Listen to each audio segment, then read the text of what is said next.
Black Hills, South Dakota, October 1897. The air, already sharp with the promise of winter, carried the scent of pine sap and the rhythmic thud of Conrad Zurbuchen's mallet against oak pegs. But it was not the sound that drew the eyes of his neighbors, nor the scent. It was the sight.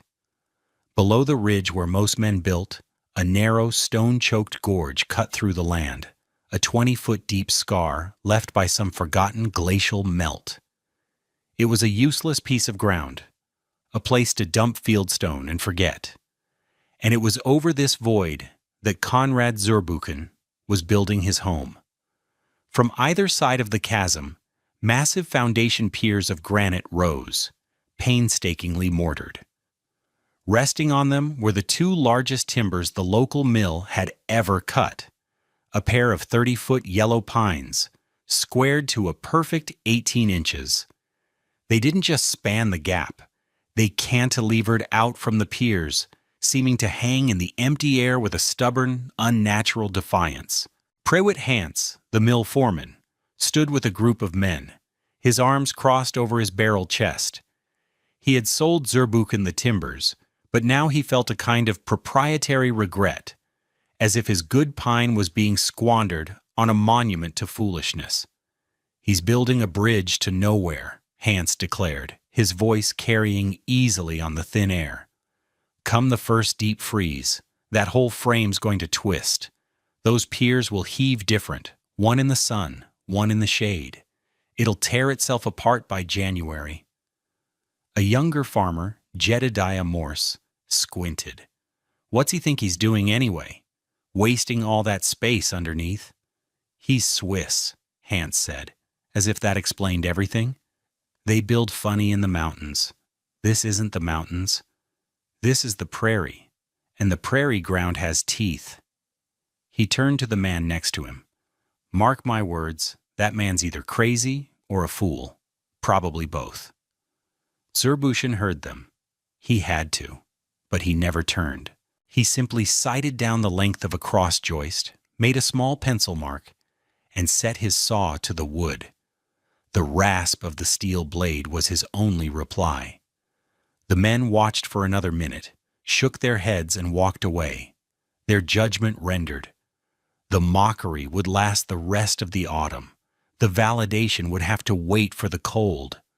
What did this quiet Swiss carpenter, a man who had spent his life framing buildings against alpine avalanches, understand about the brutal rising cold of the prairie earth that a man who had milled 1,000,000 board feet of Dakota pine had missed? The answer would change how people survived on the high plains. But to understand his strange solution, you first have to understand the problem he was trying to solve, a problem most of his neighbors didn't even know they had. If you stay with me, I promise you'll learn a fundamental principle of thermodynamics that is as true today as it was in 1897. It's the secret of why your basement is cold, and how one man defeated that cold by floating his house in the air. Let us know in the comments what you think the biggest source of heat loss in a home is. The walls, the roof, or the floor? The answer might surprise you. Conrad Zurbuchen was not a frontiersman. He was not a farmer, a rancher, or a prospector. He was a specialist, an artisan whose skills were honed in a world of verticality and immense pressure. He was an Alpiner Zimmermann, a master carpenter from the Bernese Oberland of Switzerland. His hands knew the language of timber under duress, how to build a chalet frame that could bear the weight of 20 feet of snow, how to cantilever a balcony over a 1,000-foot drop, how to join wood so tightly it became a single, monolithic structure. He understood that the greatest enemies were often the unseen ones, the slow, grinding pressure of a glacier, the subtle expansion of freezing water in a microscopic crack, and the silent, relentless theft of heat by a mass of frozen earth. He had come to America with his wife, Annalise, and their two small children, Emile and Lenny, seeking land and opportunity. He found it in the Black Hills, a place whose ruggedness felt distantly familiar. But the familiarity was a lie. The cold here was different. It was not the clean, crisp cold of the high Alps, buffered by a thick blanket of insulating snow. It was a vicious, wind-driven, ground-up cold. Their first winter, in 1896, was a lesson in this new enemy. They lived in a standard homesteader's cabin built quickly and tightly, with chinked logs and a stone fireplace. By all local standards, it was a good, solid cabin, but it was a sieve for warmth. The problem wasn't the walls, which he had sealed meticulously. It wasn't the roof, which he had planked and sodded in the traditional style. The problem was the floor. The cabin was built on a shallow stone foundation directly on the ground. As the Dakota winter set in, the earth froze solid, 5, then 6 feet down. The frozen soil became a single, massive, cold-conducting block. The cabin's floor, simple pine planks laid over log joists, was in direct contact with this block via the foundation. The warmth from their fire didn't just radiate into the room. It was wicked, straight down, into the heat-hungry maw of the frozen continent. Annalise would spend hours trying to keep the fire roaring, feeding it precious, hard-won timber, only to feel a constant chilling draft at her ankles. The floor was the coldest part of the house, colder even than the air outside at times. In the mornings, a rime of frost would cover the floorboards near the walls. The children, Emile and Lenny, could never play on the floor. They lived on the benches and the bed, bundled in wool. One morning, a sharp crack echoed through the cabin. A floorboard near the hearth, subjected to the brutal temperature differential, had split clean in two. By February, their neighbors, the Schmidts, had 3 split planks and a mainsail log that had heaved up a full inch, jamming their door shut. Starting the morning fire wasn't a comfort. It was a desperate, hour-long battle to raise the cabin's temperature from near freezing to merely miserable. Conrad realized they weren't just heating a small box of air. They were trying to heat the entire state of South Dakota. That winter, he didn't see a construction problem. He saw a physics problem. He was losing a war of conduction. The earth itself was his enemy, and it had a direct, unimpeded path into his home. While his neighbors cursed the wind and bought bigger stoves, Conrad Zurbuchen spent the cold nights sketching on scraps of wood, remembering the principles he had learned building barns in the high alpine meadows. Barns that kept livestock from freezing by decoupling them from the frozen ground. He was not going to fight the earth again. He was going to disconnect from it completely. The conventional failure of frontier cabins in the high plains was a tragedy of misplaced focus. A settler's entire attention was on what he could see and feel. The wind, the snow, the drafts through the walls. A well-built cabin in Dakota was defined by tight log work, good chinking between the logs, and a solid roof. The floor was an afterthought. It was simply the surface you walked on. A man laid heavy joists on a stone or log foundation, pegged thick planks to them, and called it done. The foundation's only job was to keep the cabin level and the sill logs from rotting. But this design contained a fatal flaw, one rooted in the physics of heat transfer. Heat moves in 3 ways: radiation, convection, and conduction. Radiation is the warmth you feel from a fire across a room. Convection is the movement of heat through air, like the hot air rising from a stove. Conduction is the transfer of heat through direct contact, and it is by far the most ruthless. The ground beneath the Black Hills in winter becomes what physicists call a heat sink. At a stable temperature of -20 degrees Fahrenheit or -30 degrees Fahrenheit, the immense thermal mass of the Earth has a virtually infinite capacity to absorb heat. Placing a warm cabin on top of this frozen mass is like placing a hot coffee mug on a block of ice the size of a mountain. The mug will lose. The standard cabin foundation provided a perfect thermal bridge. The cabin's sill logs, warmed by the interior air and the fireplace, sat directly on the foundation stones. Those stones sat directly on the frozen soil. Heat flowed from the wood to the stone, to the ground, a constant, unstoppable river of precious BTUS flowing into the void. The floorboards, just inches above this thermal battleground, were constantly losing their heat to the ground below. The air in the shallow crawl space, if one existed at all, was not still. It was a swirling vortex of convection, with cold air from the outside infiltrating through gaps and chilling the underside of the floor. The results were measurable and miserable. A thermometer placed on the floor of a neighbor's cabin might read 38 degrees Fahrenheit, while the air at eye level was 60 degrees Fahrenheit. This 22-degree stratification meant that the inhabitants lived in two different climates simultaneously. Their heads were comfortable, while their feet were slowly freezing. It also created a constant convective loop in the cabin, as the cold, dense air from the floor spilled across the room, displacing the warm air from the stove upwards, where it was often lost through the chimney. Families burned through cords of wood at a shocking rate, not to stay warm, but to stay alive. Furthermore, the ground itself fought back.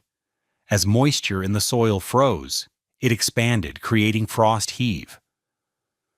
A foundation laid on soil that was not uniformly drained or shaded would heave unevenly. One corner of a cabin might rise an inch while the other stayed put. This differential movement placed enormous stress on the rigid log structure. Doors would jam, windows would crack, and floorboards would buckle and split. Prewitt-Hance was right about one thing. The prairie ground had teeth, and it chewed on the foundations of every building in the territory. The common wisdom was to build stronger, with bigger logs and deeper foundations. The solution was seen as a matter of brute force. Konrad Zurbuchen saw it as a matter of finesse. You don't win a war with the earth by fighting it. You win by refusing to let it touch you. The construction of the Gorge cabin began in late summer. Konrad chose his spot not for the view or for its proximity to water, but for the gorge itself. He spent a week with a plumb bob and line, measuring its depth and charting the bedrock on either side. Then, with the help of a hired team of oxen, he began hauling granite fieldstone. He didn't lay a traditional foundation trench. Instead, he excavated two massive, precise squares, one on each lip of the gorge, 30 feet apart. He went down 6 feet until he hit the solid, unmoving bedrock that lay beneath the topsoil. On this bedrock, he began to build his piers. He was not a mason, but he worked with the patient precision of one, selecting stones that fit together like puzzle pieces. Filling every gap with a lime and sand mortar he mixed himself. The communities watched this slow, strange work with growing amusement. Building his own castle towers, one man joked at the general store. Hance, stopping by to check on the progress, was less amused. You're wasting good mortar, Zurbuchen. A dry stack foundation is good enough for anyone. Good enough is not the same as right, Konrad replied, not looking up from his trowel. By September, the two piers were finished, 4-foot square columns of solid stone rising 8 feet above the ground. They were monoliths, anchored to the very bones of the earth. Now came the timbers. Hance had been reluctant to sell them. 30-footers? 18-inch square? What in God's name for? You building a railroad trestle? A foundation, Konrad had said simply. Getting the two main beams into place was an engineering feat. Using a system of levers, log rollers, and the straining oxen, Konrad and a single hired hand inched the multi-ton beams across the gorge, cantilevering them out from the piers until they met in the middle. He didn't have them touch. He left a 6-inch gap, which he would later span with the floor joists. The main structure was two independent cantilevered arms, each anchored to its pier with enormous hand-cut mortise and tenon joints, locked in place with massive oak pegs he had whittled himself. It was at this stage that Prewitt-Hance made his final visit. He walked around the structure, kicking at the piers, sighting down the beams. His face, usually ruddy with confidence, was a mask of professional skepticism. Surbuchen, I'm telling you, as the man who milled this wood, this is a mistake. This is fine timber, and you're going to ruin it. Conrad was fitting a cross joist, his movements economical and precise. He paused, wiping sweat from his brow. The ground will freeze, Hans said, pointing a thick finger downward. That north pier is going to catch the frost deeper than the south one. It's going to heave a half-inch, maybe more. This beam, he slapped the enormous timber, is going to lift. The other one won't. Your whole frame is going to twist right here in the middle. It'll shear your pegs, split your joists, and wreck your floor. It's a terrible design for this climate. His voice hardened. I can't in good conscience extend you any more credit for the planking and siding. I won't be party to it. Conrad looked at Hans. He looked at the north pier, then the south. He looked down into the gorge, at the still, cool air hanging in the shadows. He nodded slowly. I understand your position, Mr. Hans. Then he turned back to his work, picked up his mallet, and drove another peg home. The sound was solid, final. Anneliese watched from a distance, her hands twisting in her apron. Later that evening, as they ate by the fire of their temporary shelter, she touched his arm. Conrad, Mr. Hans, he is an expert. He says the house will twist. Conrad finished his bread, wiped his mouth, and looked at her. His face was calm, tired, but certain. In Switzerland, we build for the snow, which presses down. Here, I build for the ground, which pushes up. The forces are different, so the house must be different. The house will not twist, Anneliese. It will float. The physics behind Conrad's strange cabin was both simple and profound.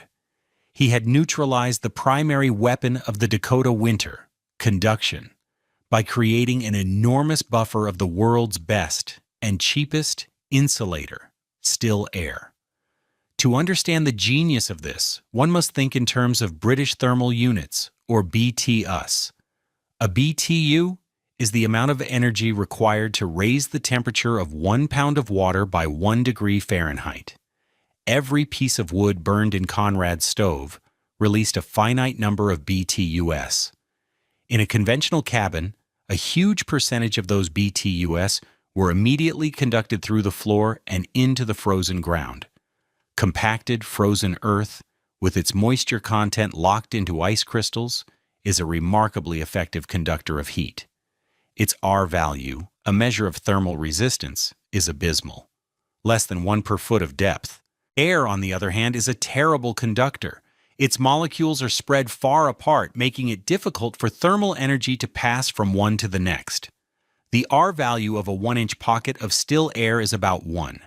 The key word is still. If air is allowed to move, it creates convection currents that carry heat away. This is why a windy day feels so much colder. The gorge beneath Conrad's cabin was the perfect trap for still air. It was 20 feet deep and relatively narrow. Once the winter settled in and the temperature stratified, the air in that gorge would become almost completely stationary. The coldest, densest air would sink to the bottom, and it would stay there. There were no winds to disturb it. The cabin floor, acting as a roof for the gorge, would protect it from the elements. He had, in effect, created a 20-foot thick cushion of insulation beneath his entire home. The cabin floor was no longer in a conductive relationship with the ground. For heat to escape through the floor, it would first have to radiate across the air gap. Then it would have to be conducted through 20 feet of still, poorly conducting air molecules. Finally, it would have to be absorbed by the frozen rock at the bottom of the gorge. The path of least resistance was gone. He had severed the thermal bridge. A BTU generated by his stove now had a much higher chance of staying inside the living space, warming the air his family breathed, rather than leaking into the earth. And what of Hans's objection? The frost heave? Conrad had solved that too. His piers were not built on the soil. They were built through it. anchored directly to the bedrock. The bedrock of the Black Hills does not heave. It is the stable, immovable foundation of the land itself. The soil around the piers could freeze, expand, and move all it wanted. It would have no purchase on the solid stone columns. They were like the legs of an oil rig, passing through the turbulent surface to find purchase on the solid sea floor. Both piers were equally stable, equally unmoving. Therefore, the frame they supported could not twist. Konrad Zurbuchen hadn't just built a cabin, he had built a system. It was a thermal machine designed to interact with the forces of the prairie winter in a completely new way. He wasn't fighting the cold with more wood and bigger fires. He was outsmarting it with a deep understanding of its own nature. The problem wasn't the cold falling from the sky. The problem was the cold rising from the earth. That winter arrived with a particular fury. November was cold, but December brought the real test. A mass of Arctic air descended on the high plains and refused to leave. For 22 consecutive days in January of 1898, the temperature in the Black Hills never rose, above -18 degrees Fahrenheit, and crucially, there was no snow. The bare, dark earth was exposed directly to the punishing cold and the relentless wind. The ground froze deeper and harder than anyone could remember. For the settlers in their conventional cabins, it was a period of profound misery. The Schmidt family, whose door had jammed the previous winter, now had a bigger problem. The frost heave was so severe it lifted the northeast corner of their cabin by nearly 2 inches, cracking 2 windows and opening a visible gap between the floor and the wall. They stuffed it with rags and blankets, but the cold poured in. They were burning wood around the clock, the stove glowing a dull red, yet they lived their lives in heavy coats and mittens. At the O'Connell place, a newer cabin built with pride and tight joinery, the floorboards began to shrink and split in the bone-dry, stove-blasted air. Gaps opened up between them, creating dozens of tiny, vicious drafts that chilled the room. Mrs. O'Connell spent her days on her hands and knees trying to plug the gaps with a mixture of flour and water, a temporary paste that would freeze solid and fall out within a day. Their woodpile, which they thought would last till March, was half gone by the end of January. The news from the Zurbuchen place was silence. They didn't visit town for supplies. No one saw smoke constantly billowing from their chimney. The assumption among the men at Hans's mill was that they were either frozen solid or had burned through all their wood and were suffering in silence. But inside the cabin suspended over the gorge, a different reality was unfolding. The first few days of the deep freeze, Konrad was vigilant, constantly checking the joints, the floor, the feel of the air. He kept a small, steady fire in the stove, far smaller than his neighbors. The cabin held the heat.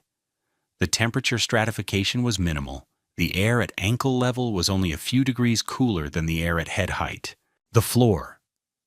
The floor was the miracle. It was not warm, not like the hearthstone.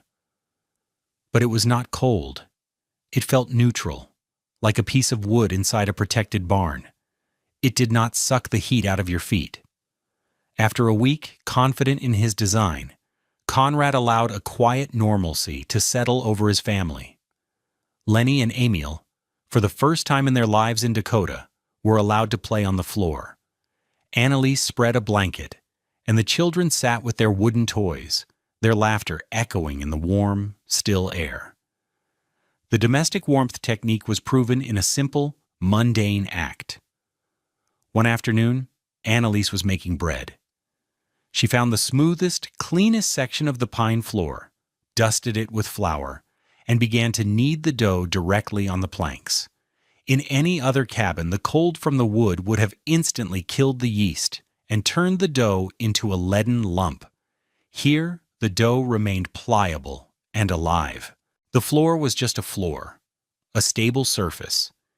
its temperature divorced from the brutal cold that held the world in its grip just 20 feet below. They were living not in a shelter against the winter, but in a space entirely separate from it. The freeze broke in early February, but the winter held on until late March. As the thaw began, the ground turned into a muddy, unstable mess. This was the time of reckoning for foundations. It was now, during the freeze-thaw cycles, that the ground would shift and settle, revealing the damage done during the deep cold. Prewitt Hance had heard the rumors that the Zurbuchens were fine, but he didn't believe it. It wasn't possible. His professional certainty, built on 2 decades of experience, told him that the cantilevered frame must have sustained damage. He imagined twisted beams, shattered pegs, a floor buckled like a washboard. Driven by a need to see the failure for himself, he saddled his horse and rode out to the gorge one Saturday afternoon. He brought a 4-foot spirit level with him. He found Conrad outside, splitting wood for the following year. The pile was surprisingly large. Conrad saw him coming and nodded, leaning his axe against the chopping block. He said nothing. "Zurbuchen," Hance began, his tone gruff, "came to see the damage." "There is no damage," Conrad said quietly. "We'll see about that." Hance brushed past him and walked to the cabin. He started with the piers, crouching down to inspect the mortar lines. They were perfect. No cracks, no spalling. He ran his hand along the massive cantilevered beams where they met the stone. The joints were as tight as the day they were cut. He walked under the structure, peering up at the joists. He expected to see splintered wood, signs of torsional stress. He saw nothing but clean, stable timber. Slightly unnerved, he climbed the steps to the cabin door. Annalise opened it, her face calm. Hance stepped inside. The first thing that hit him was the air. It was warm. Not hot like an overheated stove room, but evenly, pleasantly warm. There was no draft at his ankles. His eyes went straight to the floor.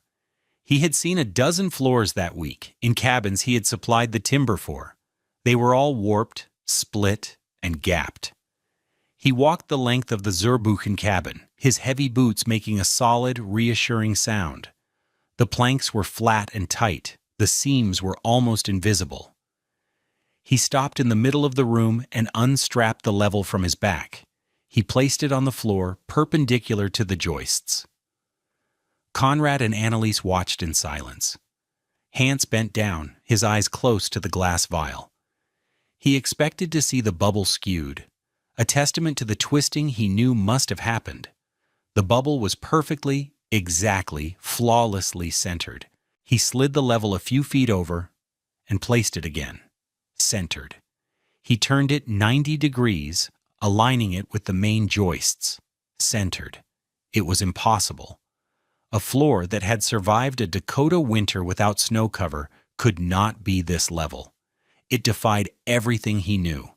He stood up slowly, his face drained of its usual confident color. He looked from the floor to Conrad's calm, waiting face. The gap between what he had expected to find, the catastrophic failure his experience predicted, and the quiet perfection he was witnessing was too vast to cross with simple words. He had come expecting to see a ruin. He was standing in a masterpiece of engineering. He ran his calloused palm over the smooth, seamless planks. He had expected to feel the splintered edges of heaved boards, the chill of a floor losing its battle with the earth. Instead, he felt only the faint, neutral warmth of stable wood in a comfortable room. The physical sensation was the final, undeniable proof. Hance looked at Conrad, and for the first time, he saw not a foolish immigrant, but a master of a craft he had never imagined. He shook his head, a slow gesture of awe and surrender. "My God, Zurbuchen," he said, his voice barely a whisper. "You didn't build a foundation on the earth. You built a shield against it." Prewitt Hance's conversion was as total as his skepticism had been loud. he became Conrad Zurbuchen's most fervent advocate. As the mill foreman, he was in a unique position of influence. When settlers came to him in the spring to buy lumber to repair their damaged cabins, he would listen to their tales of woe, the split floors, the heaved foundations, the insatiable stoves, and then he would tell them about the Swiss carpenter. "You're fighting the wrong enemy," he'd say, leaning over his tally book. "You're chinking your walls when the cold is coming up through your boots. You need to see what Zurbuchen built." He did more than talk. He wrote a long, detailed letter to the Plains Timber and Millwork Quarterly, a trade newsletter read by builders and mill operators across the Dakotas and Nebraska. In it, he described the cantilevered design, the bedrock piers, and the principle of the dead air buffer in the gorge. He confessed his own initial mockery and detailed his inspection, complete with the spirit level test. He called it the Zurbuchen Bridge Foundation and argued it was the only sane way to build on the high plains. The story was compelling, a classic frontier tale of ingenuity. It was picked up and reprinted, with some embellishments, by two regional newspapers, the Dakota Pioneer and the Black Hills Weekly. Suddenly, Conrad Zurbuchen, the quiet Swiss eccentric, was a local celebrity. The true validation, however, came not in print, but in practice. That summer, 3 families who were building new homesteads sought Conrad out. He shared his knowledge freely, without arrogance or any demand for payment. He didn't have a patent or a secret formula. He had a principle, and he explained it with simple clarity, often sketching in the dirt with a stick. "The earth is a thief," he would tell them. "You must not let it touch your house." Not every location had a perfect gorge, but the principle was adaptable. One farmer, building on flat land, used the idea to construct a cabin on tall, bedrock-anchored piers, creating a 4-foot-high dead air space underneath that he enclosed with lattice work to keep the wind from disturbing the air. Another dug a wide, deep trench and built his cabin over it. By the winter of 1898, there were 4 bridge cabins in the territory. The reports that came back the following spring were unanimous. They had burned less than half the wood of their neighbors and had suffered no structural damage from frost heave. The idea worked. The spread had begun. The quiet revolution that Conrad Zurbuchen started in the Black Hills was a perfect example of how a principle, once understood, can be more powerful than a specific design. His gorge cabin was a brilliant solution to a local problem, but the underlying concept, decoupling a structure from the thermal mass of the ground, was universal.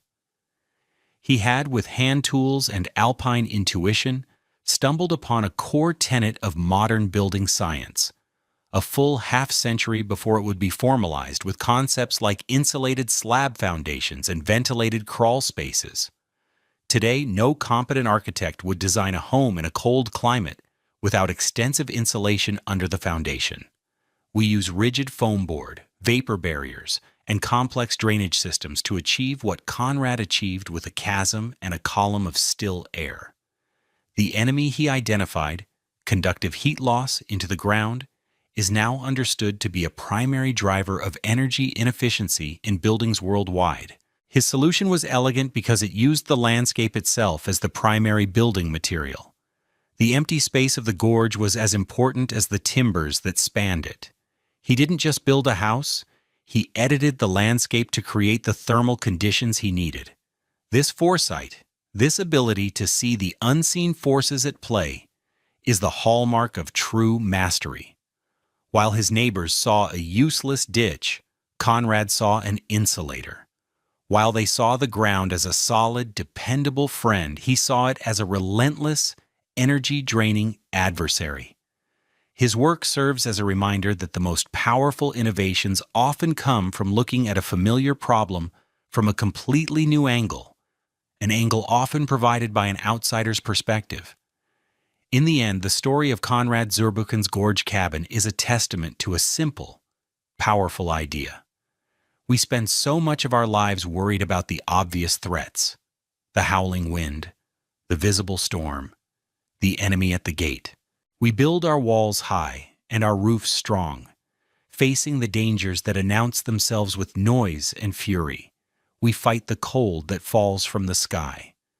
But Conrad's genius was to recognize that an equally relentless, though silent threat comes from below. The cold rises from the ground as surely as it falls from the sky. The solid earth we stand on, the very symbol of stability and support, is also a vast and patient thief, constantly seeking to steal the warmth that keeps us alive. His cantilevered cabin, hanging suspended in the Dakota air, was more than a clever piece of engineering. It was a philosophical statement. It was a declaration of independence from the ground itself. It taught a vital lesson that echoed down through the generations of builders who followed. If you want to stay truly warm, you must leave the earth no path. Thank you for joining us for this story. If you found this exploration of historical engineering and thermal physics interesting, please consider subscribing to our channel and liking this video. It helps us to continue telling these stories of forgotten ingenuity. And don't forget to comment below with your thoughts on where most of the heat is lost in your own home. We read everyone. Disclaimer: this video presents a historically inspired reconstruction for educational and storytelling purposes. The characters, names, and specific events depicted are fictionalized, but the building techniques and scientific principles are based on real historical practices. The application of any building technique today should be done in accordance with modern building codes, safety guidelines, and professional consultation. This content does not constitute professional, technical, or legal advice.